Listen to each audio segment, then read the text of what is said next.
suis professeur universitaire à l'Université Hassan I de Stade. Par ailleurs, j'ai travaillé pendant plusieurs années en tant que consultant expert dans le domaine digital. J'ai créé des startups dans ce domaine, donc notamment dans la digitalisation de l'agriculture, mais également dans la digitalisation du retail. Et donc, je suis également coordinateur de l'équipe Tech for Covid. Voilà. Alors justement, cette équipe, comment elle se constitue? Comment vient l'idée du masque Mided, dont on a beaucoup entendu parler? Je crois qu'il y a 4 ingénieurs et un médecin, si mes souvenirs sont exacts. Alors, oui, à peu près, en fait, c'est une équipe de à peu près 8 personnes. C'est vrai que l'équipe cœur, c'est à peu près 5 personnes, donc il y a effectivement un médecin. Il y a des ingénieurs, principalement des ingénieurs jeunes, fraîchement diplômés. Et en fait, l'équipe est constituée vraiment au démarrage du confinement, donc mi-mars, on a commencé un peu à travailler ensemble. On a essayé de voir comment ou qu'est-ce qu'on peut faire de manière collective pour apporter une valeur ajoutée à notre pays. En fait, dès le démarrage du confinement, au, au poste frontaux, c'était le personnel médical, c'était les médecins, mais après, il y a également d'autres personnes qui sont au front. Et donc, nous, on s'est dit, à la maison, qu'est-ce qu'on peut faire? Et donc, on a commencé un peu à réfléchir, à benchmarker, à voir ce qui se passe dans d'autres pays, pour à la fin sortir avec cette idée de masque intelligent, de masque connecté, dont l'objectif est de pouvoir détecter des symptômes de la maladie, mais par la suite également de suivre l'évolution de la maladie. Alors justement, ce masque, il contient plusieurs capteurs, si j'ai Tout bien à fait. compris. Il y a aussi, vous avez mis en place aussi un système qui permet de mieux adhérer au visage. Est-ce que vous pouvez nous expliquer un peu ces différents points techniques du masque Midel? Alors, disons très rapidement que le masque, bon, pour l'instant, il est en troisième prototype, il est encore dans une logique d'impression 3D, d'accord? Donc, ça, c'est un peu le dernier prototype. Il n'est pas de très bonne qualité en termes d'impression. Mais en fait, ce qu'on a imaginé, c'est bon, un masque. Bon, c'est un masque normal de protection, bien sûr, avec les possibilités de le porter de manière simple. Ici, normalement, il y a une partie siliconée que je n'ai pas ici qui va protéger le visage. Mais surtout, il y a le boîtier. Donc, le boîtier, c'est le boîtier Midel, c'est là où il y a justement l'ensemble des capteurs, le processeur et la batterie qui va permettre de faire fonctionner cet ensemble. Donc, c'est un module qui peut se greffer sur un masque comme celui-là, qui est un masque 3D, mais ça peut se greffer également sur un masque normal, qui peut être un masque FFP3 par exemple. Et donc, ça, c'est un peu la nouveauté cette troisième version du prototype. Qu'est-ce Derrière, qui bien permet de entendu, mesurer le masque Midel? Il permet de mesurer quoi exactement? alors, ce qui permet de mesurer, en fait, il y a un capteur. Il y a, le capteur principal, c'est un capteur d'humidité, de température et de pression. D'accord? Donc, ça va permettre de mesurer deux, trois choses importantes. La température, c'est une température d'expiration, ce n'est pas la température du corps, mais ça peut être intéressant pour savoir, en fait, est-ce que éventuellement il y a. Après, l'essentiel, c'est la partie pression. Donc, ça permet de calculer ou de mesurer le cycle respiratoire et éventuellement de détecter certains symptômes, notamment la toux, parce qu'avec la toux, il y a une pression qui s'exerce sur ce capteur de pression. Il y a un capteur qui est optionnel, alors qui peut être rattaché au masque, c'est ce qu'on appelle un oxymètre. Donc l'oxymètre, c'est un détecteur du taux d'oxygène dans le sang, le SpO2, qui est très très important pour le suivi de la maladie. Donc ces différentes mesures, c'est ce qui est capturé directement à partir du masque et qui sont remontées par la suite pour traitement. Il y a également une partie qui est liée à la partie technique cette fois-ci, il y a une partie informatique, une application, Tout à fait. puisque en fait toutes les données qui sont récoltées par ce masque sont ensuite envoyées à l'application qui permet de savoir si la personne a été mise en danger ou au contraire si elle-même a contracté le coronavirus, c'est ça?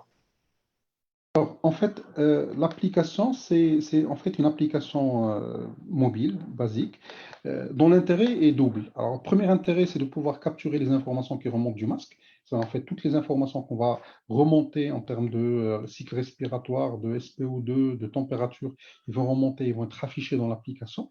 Donc, elle va permettre justement d'afficher ces informations. Mais le deuxième intérêt, c'est que l'application introduit d'autres mesures, d'autres critères qui sont assez intéressants, notamment la détection des symptômes à travers le son.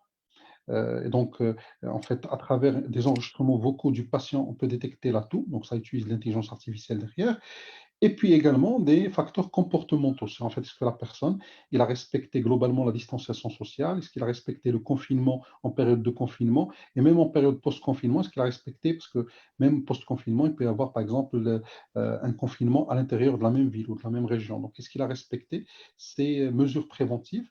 Et donc, l'ensemble de ces paramètres, remontée du masque avec la partie détection des symptômes par la voix, avec un formulaire d'autodiagnostic et avec ces aspects comportementaux, ils vont permettre de calculer un score.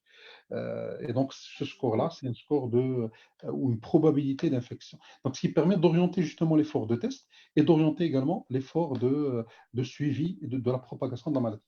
Alors, une donnée, évidemment, quand on construit ce genre de masque ou quand on construit un événement comme celui-là, c'est évidemment le coût et le prix auquel on va le vendre. Tout le monde se pose la question, est-ce que, ça va être, est-ce que c'est accessible à tout le monde?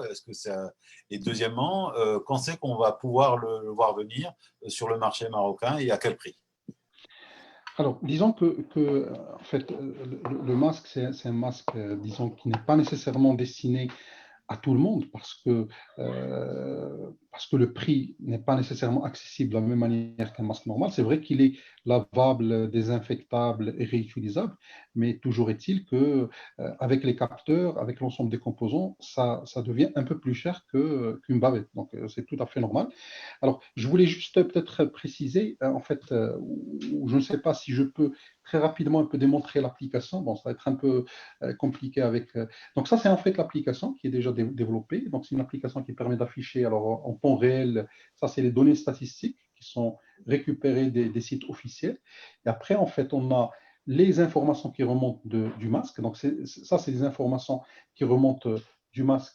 Bon, aujourd'hui, en fait, c'est pas connecté tout de suite. Après, il y a des informations sur le comportement. Donc, ça, c'est un peu. Alors, par exemple, ici, vous voyez qu'il y a un 1. Alors, je ne sais pas si vous arrivez à voir ou pas. C'est le nombre de personnes qu'on a détectées via Bluetooth. Ça, qui a été à une distance moins de 2 mètres d'une personne. Et après, il y a également le respect de la distanciation sociale avec une probabilité d'infection. Après, il y a bien sûr le test. Et ça, c'est l'ensemble des questions qui sont liées au test.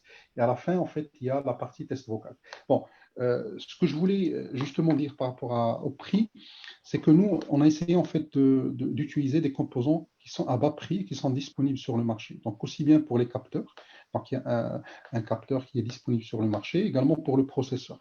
Mais l'idée, c'est justement d'avoir des choses qui sont à bas prix et d'avoir la possibilité d'avoir un composant qui peut être utilisé avec des masques existants. Globalement, on se retrouve avec un coût de revient production, donc intégrant la main-d'œuvre, intégrant les composants, intégrant tout ce qu'il faut, d'à peu près 15 euros. D'accord. Donc, en termes de commercialisation, bien sûr, il y a d'autres coûts logistiques, de packaging qui vont se rajouter, mais globalement, ça peut être commercialisé à peu près 20 euros. Bon, ça fait 200 dirhams si on parle du Maroc.